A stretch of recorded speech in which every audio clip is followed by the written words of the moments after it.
जानते हो क्यों? क्योंकि अपने पुराने दिन याद आ जाते हैं। मैं जैसे ही एंटर की यहाँ पे देखा सारी लड़कियाँ चहचहाती खुशी खुशी अपनी दुनिया में मस्त चली जा रही हैं। क्या होगा क्या नहीं इसका देखा नहीं जाएगा। तो ये एक अच्छी चीज़ है जो बहुत एकदम देख के फेस पे जो है स्माइल आ जाती है ना। तो बहुत अच्छा लगता है whenever I visited to any school any college to see that the girls जो कि अब जो पहले कुछ नहीं पढ़ पाती थी now they are achieving a lot और बहुत पुरुषों के बराबर जो है कंधे से कंधा मिला करके कई बार तो पुरुषों से आगे बढ़ जा रही हैं, है ना। ज़्यादा अच्छा नंबर ले लाती हैं। जैसे मेडिकल में क्या होता है, हमारे यहाँ लड़कियाँ हमेशा टॉपर करती हैं। तो ये एक अच्छा साइन है कि हमारी जो लड़कियाँ हैं वो अपने सिर्फ ये नहीं कि घर द्वार के लिए वो अपने लिए देख रही है, रादर देन कि वो अपनी कैरियर के लिए भी उतनी ओरिएंटेड है। लेकिन आज हम जिस विषय पे बात करने आ रहे हैं वो इम्पॉर्टेंट ये है कि सेहत जो है एक किशोरी की जो लड़कियां हैं, किशोरी अवस्था की जो लड़कियां हैं उनके लिए बहुत ज़रूरी है। मैं सारी लड़कियों से ये रिक्वेस्ट करूँगी कि प्लीज़ थोड़ा सा शांत रहें। और एडल्ट उसी तरह एडोलेसेंट एक ऐसा ग्रुप होता है कि जब 11 से 19 साल तक की लड़कियों को हम एडोलेसेंट कहते हैं। ये एज स्पेसिफिक इसलिए किया गया है कि जो 11 से 19 साल होता है ये लड़का हो या लड़की उनमें बहुत तरह के महत्वपूर्ण चेंजेस आते हैं। जैसे कि किस तरह के चेंजेस आ सकते हैं कि हम जब बढ़ रहे हैं तो पहले हम छोटे से थे, इधर उधर घूमते थे। फिर क्या हुआ, हम बड़े हुए तो हमारी बॉडी के जो है चेंजेस हुए एंड हमारा सोचने का तरीका अलग हो गया। तो फिजिकल चेंज तो हुआ ही हुआ, साथ में इमोशनल चेंज हुआ एंड बिकॉज बहुत तरह के हार्मोन जो रिलीज होते हैं उसके कारण हमारा सोचने का नज़रिया, एटीट्यूड, अलग अलग तरह की हमें सोच मतलब कि अच्छी कुछ चीज़ें अच्छी लगने लगती हैं, कुछ हमें प्राइवेसी अच्छी लगने लगती हैं। तो ये सारी चीज़ें एक तरह से हमें दूसरी दुनिया में ले जाने लगती हैं। तो ये सारी चीज़ें बहुत इम्पॉर्टेंट है। तो जैसे ही वो होता है, रुक जाओ बेटा जब बोलूँगी तब, कि जैसे क्या होता है, जैसे ही लड़की 11 से 12 साल की उम्र में पहुँची, बहुत ऐसी लड़कियाँ होंगी हो सकता है जो साइंस पढ़ती हों, जानती हों। हाइपोथैलेमस जो होता है वहाँ से ब्रेन से एक हार्मोन रिलीज होता है, गोनेडोट्रोपिन रिलीजिंग हार्मोन। और ये हार्मोन क्या होता है, बहुत ही इंपॉर्टेंट होता है, ये बॉडी की ग्रोथ के लिए इंपॉर्टेंट होता है। फिर क्या करता है, 2 hormone important FSH LH release हुए और उसके इफेक्ट में ये जा करके ये क्या करते हैं कि ये ओवरी जो होती है अंडेदानी, वहाँ से हार्मोन रिलीज होता है, बहुत इंपॉर्टेंट, ईस्ट्रोजन एंड प्रोजेस्टेरॉन। और ये 2 ईस्ट्रोजन एंड प्रोजेस्टेरॉन जो हार्मोन होते हैं ये महिला की धुरी है।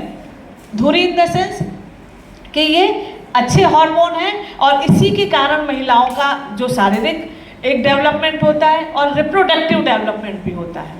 जो भी रिप्रोडक्शन से शुरू होती है तो कहाँ से शुरू होती है कि शारीरिक डेवलपमेंट तो हुआ, साथ में सबसे जो इम्पोर्टेंट शुरुआत हुई वो पीरियड्स की स्टार्ट हुई, मेंस्ट्रुएशन की स्टार्ट हुई।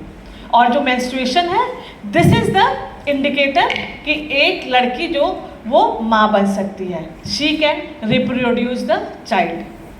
ठीक, तो ये सारी चीज़ें आप लोग को स्कूलों में बताई जाती होगी। अब क्योंकि आप बड़े बड़े एज ग्रुप के हैं तो you all know about it. ठीक, तो फिजिकल चेंजेस हो गए, next please. And you can see कि ऑल दिस ये बेसिक जो है वो है, नेक्स्ट प्लीज। और साथ में पीरियड स्टार्ट हुआ, उसके साथ साथ आपके डिफरेंट टाइप ऑफ द जो सेकेंडरी सेक्सुअल कैरेक्टरिस्टिक जैसे कि ब्रेस्ट का डेवलपमेंट, हेयर्स डिफरेंट पार्ट्स पे आने लगते हैं, प्राइवेट पार्ट्स पे आने लगते हैं, आपका बोलने का तरीका जो होता है शार्प एंड थोड़ा सा सॉफ्ट हो जाता है लड़कियों का, लड़कों का हैवी आवाज़ हो जाती है। तो इस तरह के सारे चेंजेज होते हैं, नेक्स्ट प्लीज। ठीक, अब हम इस मुद्दे पे आते हैं कि प्रेगनेंसी होती है, पीरियड होता है, बिकॉज जैसे ही पीरियड स्टार्ट होता है एंड टिल इट जो ख़त्म होता है जिसको हम क्या कहते हैं, मीनोपॉज कहते हैं। तो onset of the menstruation till menopause women can reproduce the child.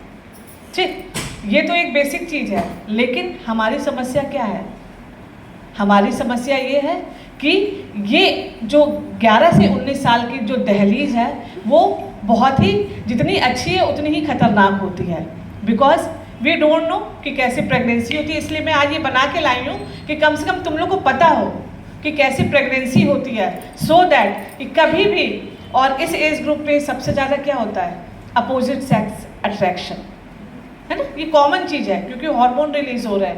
And आजकल जितना खुलापन हो गया है, मोबाइल के, इंटरनेट और सब, जो पहले दोस्ती कम होती थी वो सब बहुत ओपन हो गई है, एंड इट्स नेचुरल। लेकिन इम्पॉर्टेंट क्या है कि हम अपने आप को कैसे बचाएं, हमको कोई ऐसी समस्या का सामना ना करना पड़े। और सबसे जो इम्पोर्टेंट समस्या आजकल आ रही है कि दोस्ती होती है, फिजिकल कांटेक्ट होता है और प्रेगनेंसी हो जाती है ना। तो इसका खामियाजा किसको भुगतना पड़ता है? लड़कियों को। लड़के तो अपना छोड़ के रास्ता नाप के चले गए। तो ये सबसे बड़ा जो मैसेज है मेरी तरफ से जाना चाहिए। अब आप समझ रहे हैं कि कैसे प्रेगनेंसी होती है। प्रेगनेंसी ऐसी होती है कि जब पीरियड शुरू होता है तो क्या है, अंडा बनना शुरू होता है। 14वें, अब शुरू होने के 14वें दिन तक क्या होता है, अंडा बनता रहता है। 14वें दिन जाकर के अंडा फूट जाता है और वो जाकर के फेलोपियन ट्यूब, जो नलिकाएं जिसको कहते हैं, वो वहाँ पे जाके रहता है। फिर क्या करता है वहाँ पे, जैसे इस दौरान में अगर किसी मेल पार्टनर से फिजिकल कांटेक्ट हुआ तो वो स्पर्म आएंगे और वो स्पर्म कहाँ से जाएंगे, नीचे से यूट्रस से होते हुए वो चले जाएंगे फेलोपियन ट्यूब में और वहाँ पे फर्टिलाइजेशन होगा। ठीक, और जो ये फर्टिलाइजेशन होगा, अगर ये फर्टिलाइज कर गया then the pregnancy will be continue. और अगर जस्ट सपोज कोई कांटेक्ट नहीं हुआ तो जा कर के 28वें दिन तक जा कर के ये अंडा अपने आप ही ख़त्म हो जाता है और आपको क्या हो जाता है, पीरियड्स आ जाता है। तो जब पीरियड्स आते हैं तो ये व्हाट इट सिग्निफाई कि कोई ऐसी दिक्कत की बात नहीं है। लेकिन पीरियड रुकते ही क्या होता है, ये सिग्निफाई करता है कि प्रेगनेंसी हो गई है। आप सब छोटी उम्र के नहीं हैं कि आपको ये सब छोटी चीज़ें बताएं। हम सीधे प्रेगनेंसी और उस पर आते हैं। हम लोग का ये एक्सपीरियंस है, इतने सालों से कर रहे हैं कि अब जो पुराने ज़माने में या पहले के समय जो केसेस कम आते थे अनमैरिड प्रेगनेंसी के, अब बहुत कॉमन आ गए, बहुत ही ज़्यादा आते हैं एंड बिल्कुल ओपन। और इसमें किसी और को भुगतना नहीं पड़ता है, सिर्फ और सिर्फ लड़कियों को और उनके पेरेंट्स को। मैं एक किस्सा शेयर करना चाहती हूँ आपसे कि जो ये प्रेगनेंसी क्या होती है कि नॉर्मली यूट्रस के अंदर होती है। कभी कभी ये प्रेगनेंसी क्या होती है, यूट्रस के अंदर ना जा कर के फेलोपियन ट्यूब में रह जाती है, जो नले होती हैं उसमें। और अगर नलों में चली गई तो ये नले क्या होती हैं, फट जाती हैं और पूरा का पूरा पेट खून में चला जाता है, पेशेंट शॉक में चली जाती है। कुछ दिन पहले हम लोग के पास ऐसे ही बहुत हाई प्रोफाइल केस आया कि जिसमें एक अनमैरिड लड़की आई और वो बिल्कुल शॉक में आई। जब अनमैरिड लड़की आई तो हम तो लोग सोचते नहीं कि ऐसी कोई बात होगी, लेकिन जब ये सब किया गया तो पता चला कि वो शॉक में थी, पेट खोला गया, ऑपरेशन हुआ, सारी चीज़ें मैनेज की गई, कितने बोतल खून चढ़े। तो ये देख के हम लोग की भी आंखें वो हो गई कि नोबडी थिंक कि when you are going to, मतलब कि किसी से रिलेशन बनाने जा रहे हो तो आगे चल के क्या कॉम्प्लिकेशंस होंगे, है ना। और वो लड़का जो उसका बॉयफ्रेंड था सो कॉल्ड, वो उसको उसी दिन छोड़ के चला गया जिस दिन वो उसके साथ ये दिक्कतें हुई। तो बिवेयर ऑफ दिस, आप सबको इन सब से बच के रहना है।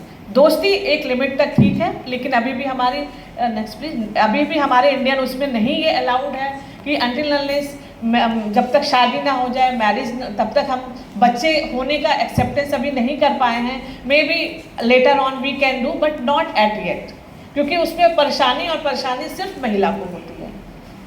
ठीक, अब जो दूसरा चेंजेज आता है इमोशनल चेंजेस। इमोशनल चेंजेस तुम लोग ने महसूस किया होगा कि यूजुअली लड़कियां जो होती हैं छोटी छोटी माँ के पीछे घूमती रहती हैं, कुछ दिनों के बाद वो माँ से ही जबान लड़ाती है। तुम लोग भी लड़ाते होगे, हमारी बच्ची भी तो लड़ाती है ना, तुरंत रिएक्शन।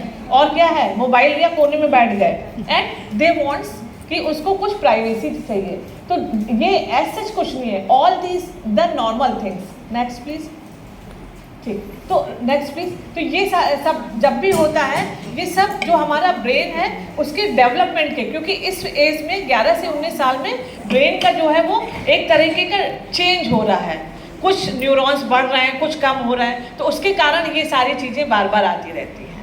ठीक, तो जो मदर्स हैं लाइक हम सब जो हैं वो भी बहुत पैनिक हो जाती है कि क्या हो गया, हमारी लड़की सुनती नहीं है, और लड़कियां हैं जो एक जवाब दे के चली जा रही हैं। तो ये माँ और बेटी का या बड़े लोगों का रिस्पेक्ट भी करना है और उसको थोड़ा डाउन भी रखना है। Next please,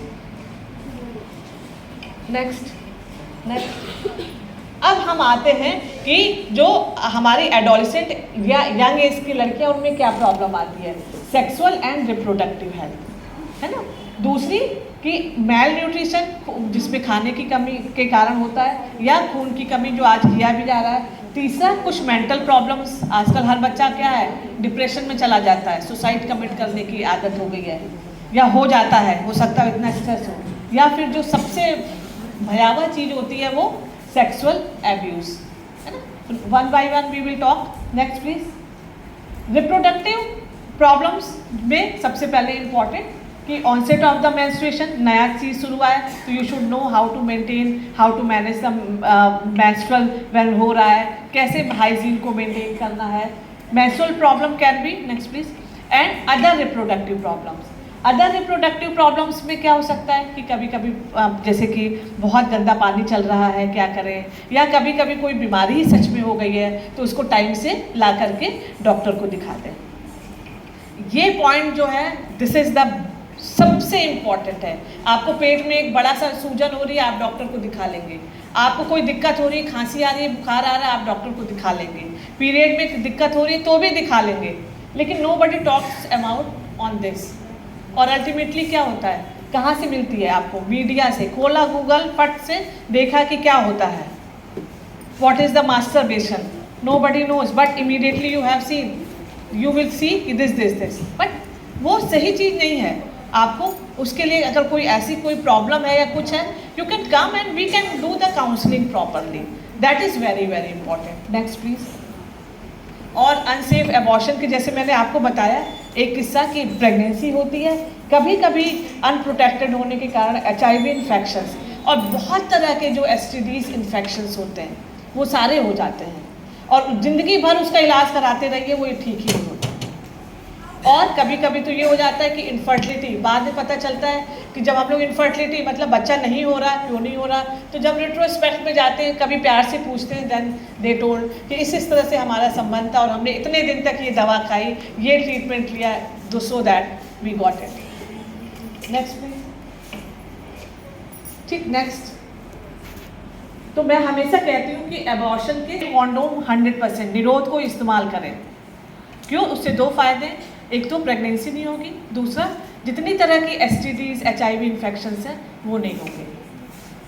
you all reaches, मेरे ख्याल से 20 साल से कोई कम नहीं होगा यहाँ पे, या थोड़ा बहुत आगे पीछे होगा, तो आप उस एज में जा रहे हो जो कि सबसे ज़्यादा वल्नरेबल एज है ना। तो ये एक इम्पॉर्टेंट है। नहीं तो a lot of the contraceptions, other things जो कि अवेलेबल है, जिसको हम लोग, आपको लगता है कभी, हर कोई अब ओपन हो गया है। आप किसी भी डॉक्टर के पास जाएंगे कि मेरा ऐसी प्रॉब्लम है या मैं क्या करूं, तो आपको तुरंत दवा मिलेगी, तुरंत कोई नहीं पूछेगा कि आपको करना है कि नहीं करना है। एटलीस्ट आपको एक निरोध का पैकेट तो मिल ही जाता है, या कोई कॉन्ट्रासेप्शन तो बता ही दिया जाता है। क्यों? क्योंकि जो प्रेगनेंसी होगी उसके कारण जो दिक्कतें आएंगी वो तो बहुत बड़ी दिक्कतें हैं, है ना। प्रेगनेंसी वो तो बॉडी की दिक्कतें हैं, साथ में क्या है, कितनी शर्म है, पेरेंट्स के लिए कितनी प्रॉब्लम है ना। सोशल बायकॉट होता है हमारे यहाँ, तो this is the social stigma अगर कोई अनमैरिड प्रेगनेंसी हो जाती है, ठीक है, तो वो नहीं होनी चाहिए। उसको रोकने के उपाय बहुत तरीके के वो आप इस्तेमाल करें। Next please. Next, emergency contraceptive pill, empty pills, है ना। टीवी पे खूब उसका आता है, और खूब ही उसका किसी भी दुकान पे जाएंगे आपको वो मिल जाती है, लेकिन उसके उतने ही नुकसान हैं। ये तो एक नाम ऐसा दिया गया ना इमरजेंसी, तो कभी एक बार इमरजेंसी होगी तब ना खाएंगे। अब हर दिन इमरजेंसी हो रही है तो आप क्या हर दिन खाएंगे इसको? क्योंकि कोई भी चीज़ की अति क्या होती है, वो खराबी होती है, तो आपको बचना है इससे, ठीक है। Next please. Yes, now we come कि हमको, ये तो हमारा रिप्रोडक्शन से रिलेटेड था। अब हमें इम्पॉर्टेंट है कि एक जो इस एज ग्रुप की लड़कियां होती हैं क्या है, ये धुरी है एक महिला के लिए। अगर हमने इस समय अच्छे से उनका खान पान नहीं किया, उनकी हेल्थ पे नहीं हमने फोकस किया, तो ये आगे चल के क्या है, इनको माँ बनना है, फिर आगे चल के क्या है, ओल्ड एज आएगी, मीनोपॉज आएगा। तो बुढ़ापे में अगर आपकी बेस नहीं स्ट्रांग है किसी बिल्डिंग का, तो बिल्डिंग कैसे टिकेगी, लाइक दैट। ठीक है, तो उसके लिए हमें क्या करना है, यू कैन सी कि ये खान पान जो नीचे वाला है, दूध और क्या कहते हैं, चावल है, दाल है, ये सारी चीज़ें, फल फ्रूट्स, ये खाना है। और सबसे लास्ट में पेस्ट्री, केक, ये सब है, जितने डब्बा बंद है। हम क्या करते हैं, आई मीन यू, हमको सबको ही अच्छा लगता है, तुम्हें नहीं, हम लोग को भी मैगी अच्छी लगती है, but we should not concentrate, we have to be concentrate on the basic घर का बना हुआ खाना और फल फ्रूट, जिससे कि आपका स्वास्थ्य जो है वो क्या रहे, अच्छा रहे। और जितना स्वास्थ्य अच्छा रहेगा उससे क्या होगा, आपको इम्यूनिटी होगी, और इम्यूनिटी अच्छी होती है तो आपको कोई भी बीमारी छू भी नहीं पाती। ठीक है, और ये इसका जो सबसे नेक्स्ट प्लीज, सबसे बड़ा जो एग्जाम्पल था वो कोविड था। जिसकी इम्यूनिटी अच्छी थी उसको कोविड नहीं हुआ, या हुआ भी तो होके चला गया, लेकिन कोई उसके कॉम्प्लिकेशन नहीं हुए। तो हमें अपनी क्या करनी है, इम्यूनिटी को बढ़ाना है। ठीक, ईटिंग डिसऑर्डर, खूब आपने केक और बर्गर और बहुत तरह के रोल्स फलाना ढमकाना खाए, और कुछ दिनों में क्या है, आपका मोटापा बढ़ने लगा। और मोटापा बढ़ाना तो आसान है, लेकिन कम करना उतना ही कठिन है। और मोटापा होने से क्या बीमारियां होती हैं, थायराइड की, और एक पॉलीसिस्टिक ओवेरियन डिजीज, पीसीओडी, बहुत सुना होगा तुम लोगों ने, उसकी बीमारी हो जाती है। और महीने की प्रॉब्लम्स आने लगती हैं, और खुद को भी तो खराब लगता है, मोटे हैं, कोई कपड़े नहीं फिट हो रहा है।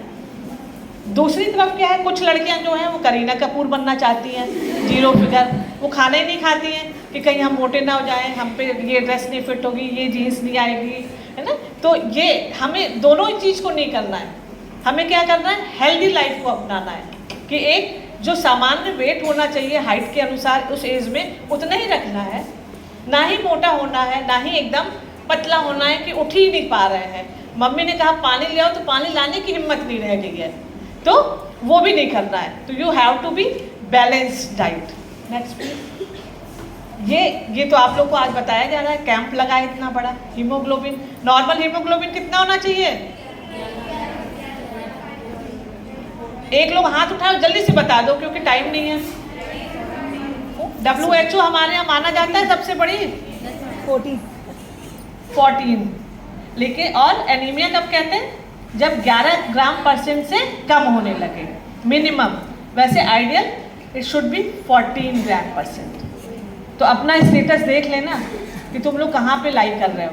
और आपको बहुत तरह के जो हीमोग्लोबिन बढ़ाने वाले, हमें नहीं, आपकी मदर, बहन, आपके टीचर हर समय बताते रहते होंगे कि आपको हरी पत्तेदार सब्जी खानी है, और जितनी भी अच्छी चीज़ें हैं, मतलब कि जो आराम से मिल जाती है, वही सबसे ज़्यादा फलदायक है। Next please.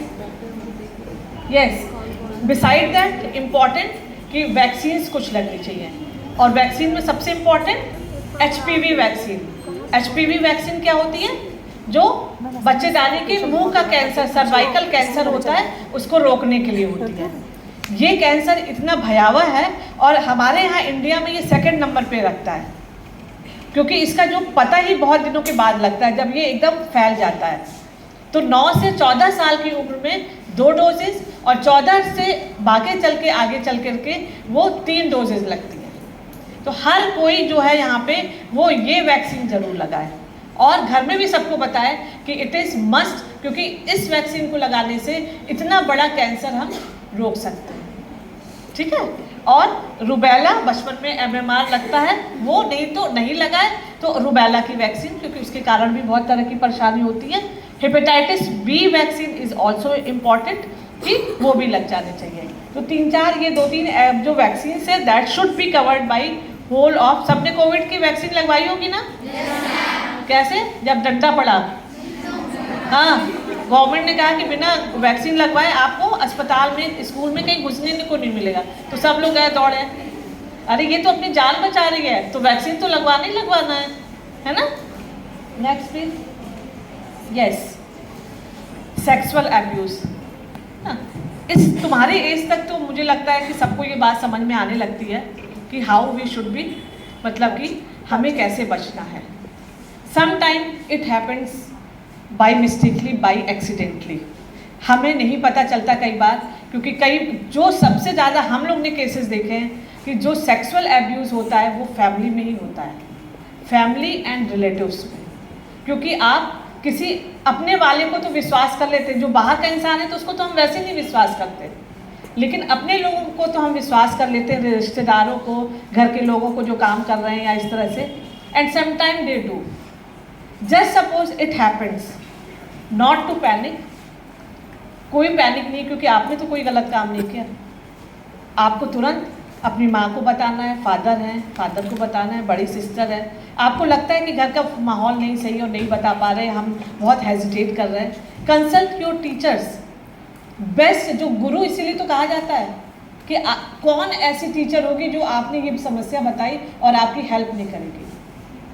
आपको वहाँ भी नहीं लगता है कि आपकी कोई हेल्प हो रही है, तो बहुत डॉक्टर्स हैं, काउंसलिंग सेंटर्स है, जैसे हमारा एडोलेसेंट का काउंसलिंग सेंटर है, आप वहाँ आइए, सब आपकी हेल्प होगी। लेकिन घर में चुपचाप नहीं बैठना है। क्यों?